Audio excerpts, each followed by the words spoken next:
All right. Welcome to another episode of the Centre Circle. I think we're on number 126 now, so we're heading towards that magic 150 mark. Is it 150 not out in cricket? Is that what they say? Could be 100, 150, 200. What is it? We just keep going, man. Okay. We're going to stay in. I know in Darcy it's 180, isn't it? That's the special number. 180 is the max. Okay, maybe it's... But we're looking for Brian Lara numbers in the cricket. There are 300 plus not out, you know what I mean? Fair enough. You got myself, Keith, hosting today, and I'm here with Isaac. How you doing, bro? I'm good, man. I'm good. As per usual, we're going to run through the talking points of the Premier League this weekend. So let's get right into it. Arsenal 2, Wolves 1. I don't think many people are going to be shocked about the result here, but I think they might be shocked about the way the result panned out. So, I didn't see this one, unfortunately. I was out doing the Traitors experience. Oh, how was that? That was good, man. Before we get into it, how was that? It was very good. If you're a fan of the show Traitors, I fully recommend it. London, Covent Garden. Take a few pals down there, and it gets a bit heated around the round table. I must say. So I missed this one. Talk to me about this one, because we had a little discussion offline before we started recording. I was like, oh, Arsenal have got a few injury problems. That could be why they were struggling. But then I looked at the team. I was like, hold on, only Gabriel was missing. So what happened? What's happening? What's going on? And Calafiori, to be fair. Okay, I well, think if you look at their strongest squad, you can have that one. We would tend to see Calafiori at left back, because Lewis Skelly's he's not been the same Lewis Skelly that burst onto the scene as Michael Richards would say. So, I mean, look, I watched it, and I watched it with the mindset that this is going to be a blowout, just because Wolves have just been so poor lately, and Arsenal have been so consistent in the way they dominate matches. But that wasn't necessarily the case. I think Wolves were very tenacious. They defended well. They were compact. Don't get me wrong, Arsenal was still, like, Saka was having his way with the left back. And, you know, the few times that Ben White would overlap, or Eze would get involved, you know, there was a lot of stuff that Wolves had to deal with. But they managed to deal with it quite well. Up until, I want to say, what minute was it? 70th minute, Saka, corner. I feel sorry for the keeper. I was going to ask, I was like, are we blaming the goalkeeper here? Not at all. The delivery that good, nothing he could do? It was literally inch perfect. It's hit the inside of the post. It's whipped, the arc, the arc of it was... Like, you know, Bruno done it. Yeah, we were talking last week, yeah. Same kind of venom on it. Just a little bit more than obviously what Bruno did, because obviously Bruno's went straight in. Saka's hit the inside of the post. Keeper's flapped at it. I think that's probably the only kind of criticism I'd have of him. If you're going to go for it, you have to get a hand, a punch, have or to something. make some contact on it. He's flapped at it. He's missed it. He's hit the post. Come back onto him. And then gone into the net. So, yeah. So when it goes to 1-0, 70th minute, do you think, right, Arsenal have taken a while to break the deadlock? Are they going to go on and score maybe 2-3, considering how badly Wolves played against Man United Monday just gone? We were saying this is potentially could be one of the worst Premier League teams in history. I think it still will be. I agree. I genuinely think it still will be. Do you think a lot of the Arsenal fans might have thought, right, we're going to get another one now, just kind of wrap up the game? Or was it still kind of on the edge because they weren't? Do you know what it was? It wasn't necessarily that it was on the edge. It was the same old thing with Arsenal in terms of creating chances. And not necessarily creating chances because they create them, but putting them away. Gyökeres is just not, for whatever reason it may be, he just doesn't seem to be firing. Like, he's not delivering what I think every Arsenal fan would have expected from him, and that is goals, right? Is that a team problem or a Gyökeres problem? So when I say team, are they not creating... No, they're creating the chances. Gyökeres chances, though. Does that make sense? Like, or To me, that what that sounds like is is are they not putting it on a plate for him? yeah, essentially. essentially, yeah. 'Cause we had a conversation a couple of weeks ago where I said Isak didn't really create many of his own chances at Newcastle. Murphy was putting it in a place where he would be. Is that not happening for Gyökeres, or does he need to do more work to get in places where the Arsenal players are putting the ball? Do you know what? Before I answer that, I saw a comment yesterday that someone said that Jacob Murphy had an Apple tag on Isak. Exactly where he was at all times. That's a good one. Look, they're not creating the chances. It's not necessarily always going to be those kind of chances because everyone's going to be in a low block against Arsenal. The same thing with Liverpool, pardon me. The same thing that most top teams face is trying to find space in behind the defense, right? So Gyökeres is not going to get those kind of chances. Not saying ever. I mean, there are going to be moments where teams get caught out on the counter or on the break or in transition. But those kind of chances are few and far between. So he has to be able to then fashion his own chances or put the ones away that are created. And it just doesn't seem to be working. So I think that was the biggest issue. I feel that they just weren't... It just didn't seem to be their day. You know, there's times when you watch games and they're getting chances, but nothing's going in the net. So, and that happens in the Premier League. Yeah. So Wolves get it back to 1-1 in the 90th minute. Yeah. I think everyone, bar Arsenal fans, were quite excited by that Wolves goal going in. I danced. I was dancing. And then... So the winning goal, is that down to Wolves not being in these positions that often and not seeing the game management I don't. Or you just think Arsenal were like, we got 6 minutes injury time, we're going to get another chance. That's and it. they just took it. Literally. Even though it was an own goal. Do you know what, right? It's in that weird period of the game where I get what you're saying. We've scored now. Just shut up shop, right? But your tails are still up. The momentum's still there. Why not try and go? Oh, go for the winner, yeah? Why not? Because you're Wolves. That's why. So it didn't look necessarily like they shut up shop. It just looked like Arsenal caught them out. Right? So the ball's gone out wide. Arsenal, obviously, they've pressed forward. The ball's gone out wide. Saka's whipped it in, and it was just unfortunate. I think he's stuck his head in there to get rid of it, but one of those moments where he's probably closed his eyes at the same time, and the ball's just flown past the goalkeeper, and he was crestfallen. He was. Everyone thought that Jesus had scored the goal, but if you saw his reaction, Mosquera, you knew it was an own goal, and quite unfortunate for him. But we say that champions, you win games when you're playing badly, take points when you don't necessarily earn them. Yeah. And that's what Arsenal did. It's the stuff of champions. Yeah. I will say that. I mean, when they scored, the first thing I said in the group is I think I said stuff of champions, but in another group I was just like, look, these are the results where you look back at the end of the season, you go, yo, that's where we won the title. Yeah, very much so. And I think we just need to tip our hats to Gabriel, because when he's not in that defence, it doesn't look as steady as what it does when he's in there. And I know there's this whole Saliba's the Rolls Royce, etc. I think the absence, especially this season, has shown that Gabriel, the leader of that defence, and he's the one holding the hands and leading the line. What do you think's missed most about him? Because for me, it's his aerial presence. Oh yeah, 100%. Because I think on the ball and like reading the game, I think Saliba's neck and neck with him. Yeah, definitely. But just the commanding, there was, I think it's the Aston Villa game, where there was a ball was just played long and it was just left to bounce. I was like, Gabriel's not. He's got that old school English mentality of winning a header. Yeah. That you don't normally get and associate with kind of Brazilian, South American players much. To be honest. Yeah. I can name a few.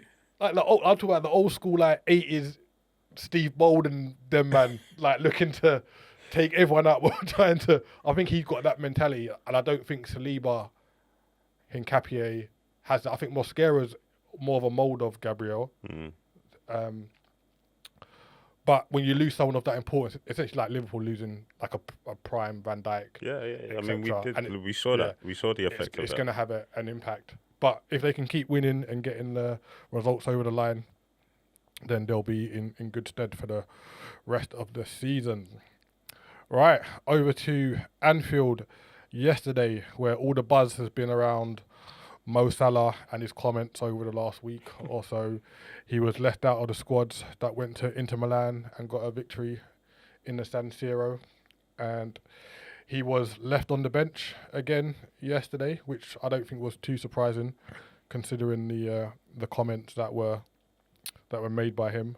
But I do think Slot's hand was forced a little bit because obviously Gakpo was injured midweek. They only took they didn't take the full allocation of squad members out to Inter Milan. So I've always thought Salah would come back into the squad. Obviously, I didn't think he would start, which he didn't. But talking about starts, Liverpool got off to a bright start. Straight out the gate. Ekitike scoring after 46 seconds, I believe it was. I think Ekitike is already looking like the best signing of the season. Best signing? I think he's in top 3. I think he's got to get a few more goals up there with before. I think Zubimendi's been really good for Arsenal. Okay. Just in terms of having a little bit more control in their midfield. Do you think his impact has been greater than Ekitike? The reason why I'm going to say yes is because before the Leeds game last week, Ekitike went on like an 11-game non-scoring drought, and I know he's looked well in pockets of games, etc. But he's been brought to score goals in it, and like when you have to take into account though that it's everything that's been going on around him.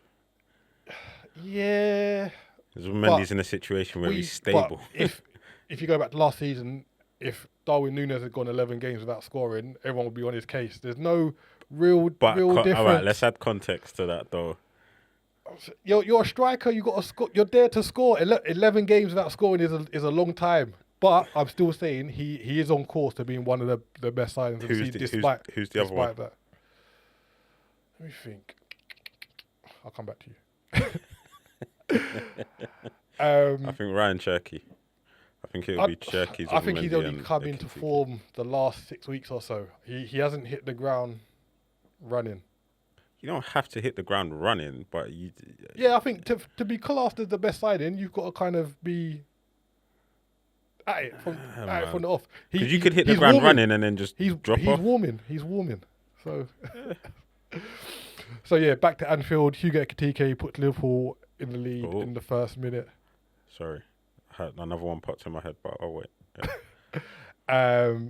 And then Ekitike scores another goal in the second half, set up by Mo Salah, who came off the bench after injury to Gomez. So for the last 3 or 4 games, Liverpool have adopted a bit of a diamond formation in the midfield. They haven't lost since they've done that, so 5 games. No defeats. What's your take on this, and should it have been done sooner? Yes, I think to be honest, we should have started the season like this. If you're going to implement a new formation or new style of play, don't wait till partway through the season to then change things, because the likelihood is that it's not necessarily going to work. That's what pre-season's for, right? You have your pre-season to embed it, and then you have your games to watch it unfold, right? So those friendlies are where we should have seen this. We should have had, especially if you was planning to say, right, Mo, you're not necessarily in my plans for this formation. See how it works without him. I mean, he's less likely to throw a hissy fit for a friendly than he is for a league game, right? Yeah, of course. So to that end, I think we should have done this much sooner. But what I've seen so far, it looks good. I think, Curtis Jones has certainly benefited from it. Gravenberch looks a little more stable now that he doesn't have to cover so much more ground. We can now get Ekitike on the pitch, and also it means Gakpo has to hold the bench. We hope. And I mean that respectfully. Nah, but I think look, it definitely opens up because what I like about it is it gives the fullbacks the opportunity to get forward, and I think both Frimpong and Kerkez are naturally more attack-minded fullbacks, and just like getting them to sit back. Obviously, the Kerkez trying to overlap with Gakpo, that wasn't working. Frimpong's been injured, but when he was in, he's then got to contend with Salah as well, right, in front of him. So I like it. I like what I've seen so far. Hopefully, we start to push on, and we can get something out of Isak. Yeah, definitely. And what I liked about it is with the midfielders there, they're quite interchangeable.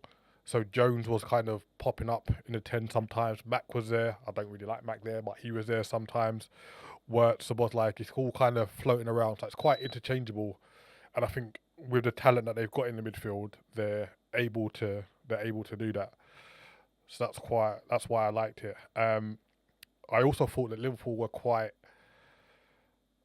aggressive on the front foot yesterday, where the previous games, even though we hadn't lost and we won against Inter Milan, we didn't really create that many chances in those games.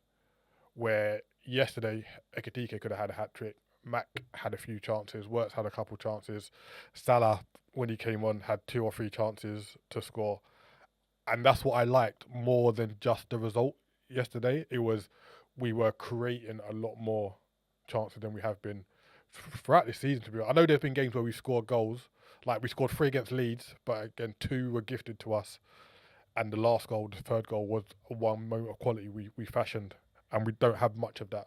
Do you know what I don't? The only thing I don't like, and I'm not getting on Salah. I know. You're not getting on to Salah. I know I know it sounds like I have a vendetta. No, I don't. It's the body language sometimes. As a leader of the squad, you might not necessarily be captain or vice captain, but you're one of the senior players. So as a leader of the squad, it's on you to kind of keep the morale up or raise the morale when we need it. There were moments where Ekitike, who's young and hungry, and he's in good form. Well, in the match he looked very good. He's a striker. He's gonna take chances. That's what you want. You want your striker to not be shy, right? To pull the trigger. So I didn't mind that, but there were moments where Ekitike's put himself in position to shoot, and he's gone for the shot, and Salah's doing the arms up, the turning around, all of that. But then, do you know how many times Salah will do the same thing when someone else is in a better position?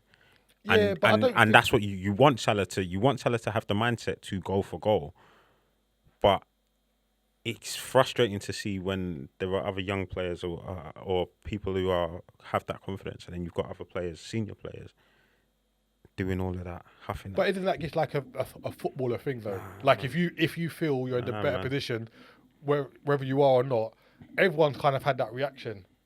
Kind of like, you should have passed it to me. I think you're reading too much into it, man. I think it's just a football thing. It's not. I'm not reading in the sense of saying, he's got beef and he doesn't like it. Oh yeah, I know you're not saying that. I'm saying like it just doesn't look. You're saying for someone of his stature and potentially on the way out, it would be good for you to kind of stroke the ego of the younger guys, to get them up to say, look, saying, if you don't this pass is it, where you need to be. A little applause. I was open rather than the hand up. Yeah, I understand that. So yeah, a good win for Liverpool. I said no defeat in the last 5, considering they had an abysmal run before then. Tottenham away next week, so let's see if the good form can continue. Right, to one of today's games, and Manchester City travelled down to South London to an in-form Crystal Palace. Are they in form? Looks a bit shaky. Yeah, they're in form. I'm just thinking Mateta looks a bit shaky. Yeah, to be fair, Mateta hasn't played that well of late, But I mean, 3 wins out of 6 games. The last 6 games. yeah, it's not That's not full. bad. So yeah, Manchester City travel down to South London and come away 3-0 winners. Haaland, Foden, excuse me, and Haaland double. Yes, it was a penalty for the third goal.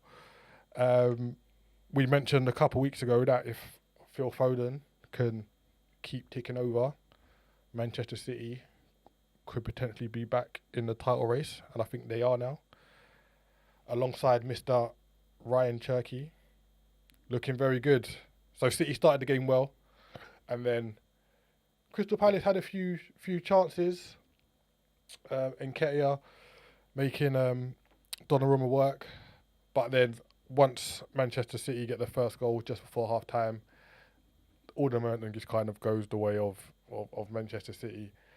And it was interesting. I was chatting to someone yesterday, and they were saying that since Pep has been in the Premier League, whenever they've been in a title race, they've won it. So in his first season, they weren't in a title race. When Liverpool won it in 1920, Liverpool blew them away. Early on, wasn't a title race. Last time Liverpool won the league last season, was it a title race? Does that bode well for Manchester City if it comes a head-to-head between them and Arsenal? It all comes down to the psychological aspect of it, right? Do Arsenal have anyone in their squad who has experience of winning anything? I think Jesus, right? Zinchenko, is he still there? No, Zinchenko is at Forest. Okay, well, Jesus. Who else? Declan Rice has won the Conference League. I know they say the pressure's not the same. I mean, as they won the FA Cup last year. What will be telling is if they can maintain this title, maintain their run with the pressure of City on top of them, right? Because they're 2 points behind them now. Yeah. And we know what Pep does. Once City start picking up momentum, they don't drop, they don't stop, they don't slow down, they just keep going. That train keeps chugging. It keeps going. So can you maintain your run knowing that City aren't going to slow down? And they've got that goal machine. As long as he keeps scoring, City are always likely to win. Yeah, Haaland scoring is 101st and 102nd Premier League goals. It's yeah. I mean, they always say Arsenal season's done by February. If the cracks start to appear, in the next couple of weeks, I think that'll probably be Arteta's biggest challenge, trying to keep them from falling apart. Yeah. Rather than maintaining the consistent run towards the end of the season to pick up the title. And can they overcome this? Yeah, in the back of their minds, they're like, well, we've been third the last 3 seasons, and second the last 3 seasons in a row. Does the pressure of not doing that again become too much? What did Thierry say midweek? The fear of winning bigger than the fear of losing. Yeah. I don't know, man. It's listen. We'll see. I think the next. When do they play each other again? Let's have a quick look. That game will be if there's still a 2-point gap. That will be massive. April 18th of April. Ooh. It's scheduled for. So towards the back end of the season, and it's at City. So I'd be interested. I just want to raise something I noticed earlier. Nori was touted as being one of the next best things in the Premier League. Got the big move to Manchester City. He's been told to sit down by Mr. O'Reilly. What do we think of that? I mean, to be fair, he was injured. Right. I mean, he started the season, right? And then he got injured. And then in his absence, obviously O'Reilly stepped up. And he's a young player. Do you bench a young player who's in good form and been called up to the England squad? True. What does that do for a young player like that psychologically? Yeah, and I guess it's good from Pep as well, saying if you're playing and you're in form, you're gonna keep playing despite I've got a big money summer signing on the bench. You're gonna to be fair, he did come on today, but yeah, it's one of those players that a lot of hype was around them last season. They've made the move, and it hasn't quite seemed to have worked out. Like same with Kirkez, you could say. Obviously, Isak. Cunha's got off to a very slow start at Man United compared to Mbeumo. So yeah, but sometimes it's just the environment and the circumstance. I mean, Kirkez, it's no surprise Kirkez has looked better since Gakpo's not been in the squad. yeah, some players just don't work well together, do they? Yeah, I mean, Cunha, a lot of the game went through him when he was at Wolves, whereas now the game's going through Bruno Fernandes. Yeah. Or Mbeumo. I think Mbeumo's on the ball quite a lot. Exactly. So, it's about finding where you fit in the new structure and the new system and how can you impact the team. Very much so. So, yeah, Manchester City rumble on. And so, yeah, we'll just run through the other results of the weekend. Today, Brentford played Leeds at the G-Tech, finish 1-1. Goals from Jordan Henderson and Dominic Calvert-Lewin. What's that, 4 in a row? Yeah, with a good strike. You saying England, yeah, for Dominic, yeah? I know Welbs is the highest scoring Englishman in the Premier League, but 4 in a row? Can he maintain this? He's not going, man. I don't even know. You don't think he's not going? Not whatsoever. He's not going. No, there's not a chance. He's not going. Oh, mate. If he goes, I'll give you £50 live. Like the Sunday after the squad's announced, I'll be like, yeah, here you go. Is this on top of the FPL points? Bruv, you're not getting past. We'll come back to FPL anyway. To the City ground, Nottingham Forest 3, Tottenham 0. I was going to say this is a shock, but is it? Sean Dyche is doing all right. Tottenham are up and down. It's a shock for me because I didn't expect... to be honest, I don't know what I expected from the game, but a 3-0 loss, I didn't expect that for certain. Yeah, maybe the scoreline, but not the result. A double from Callum, Hudson-Odoi and Sangare wrapped it up. Yeah. I've seen online there's a lot of talk about Frank out, so... Bit hasty. Give him time. Let's see. Tottenham fans, let us know how you feel about Mr. Frank. The Tyne-Wear derby, played in top flight for the first time in 10 years. Sunderland came out the winners.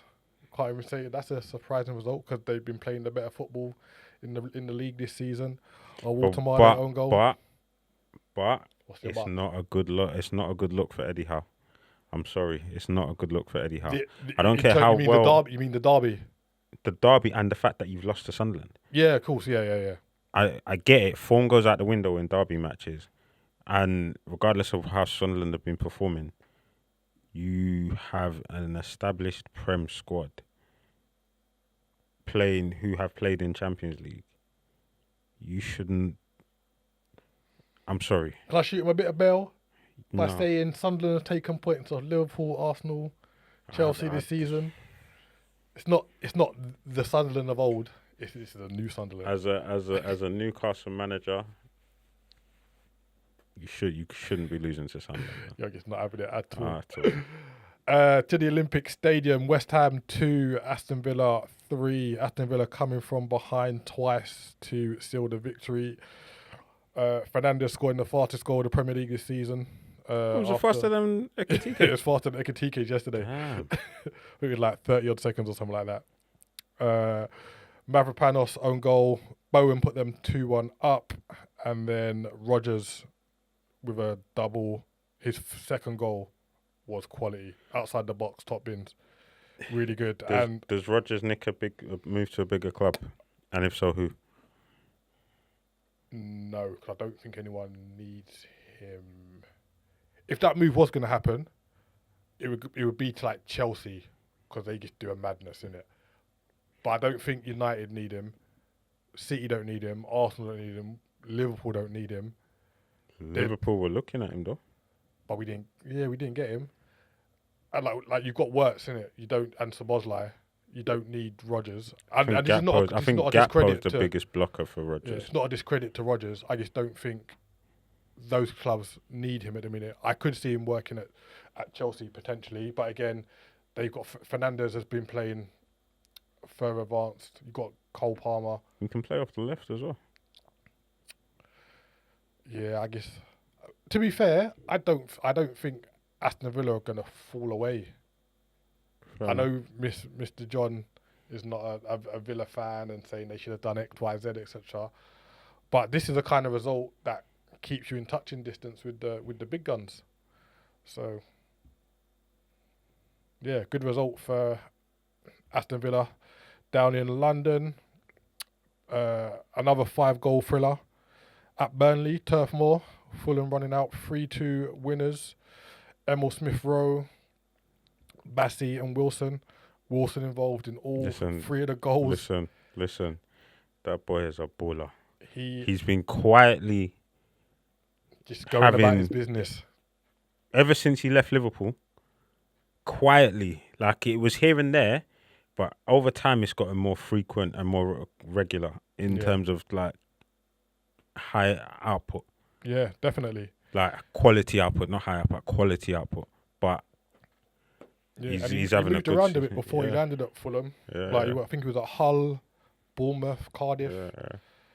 And obviously playing really well for Wales as well. Giggs is there. Pardon? Heir apparent to Giggs? I don't know. I don't think there'll be anyone of that stature in it. I think the current Wales team, they're all kind of on a level, like him, Johnson. They're just kind of around the same kind of standard. There's no real kind of standout player, in my opinion. And the last of yesterday's game, Chelsea 2, Everton 0. Cole Palmer and Gusto with the first half goals to wrap up victory for Chelsea. Let's have a quick look at the table.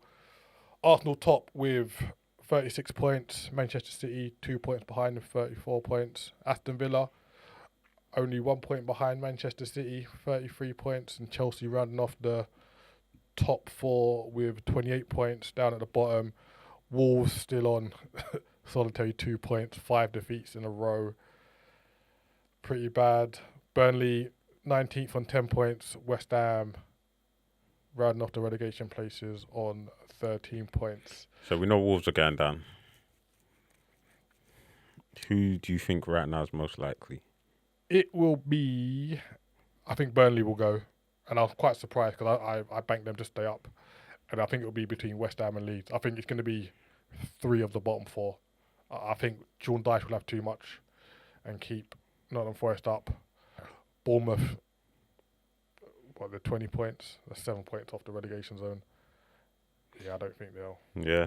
I'm inclined to agree with you. And tomorrow night we've got Manchester United versus Bournemouth for the Monday night football.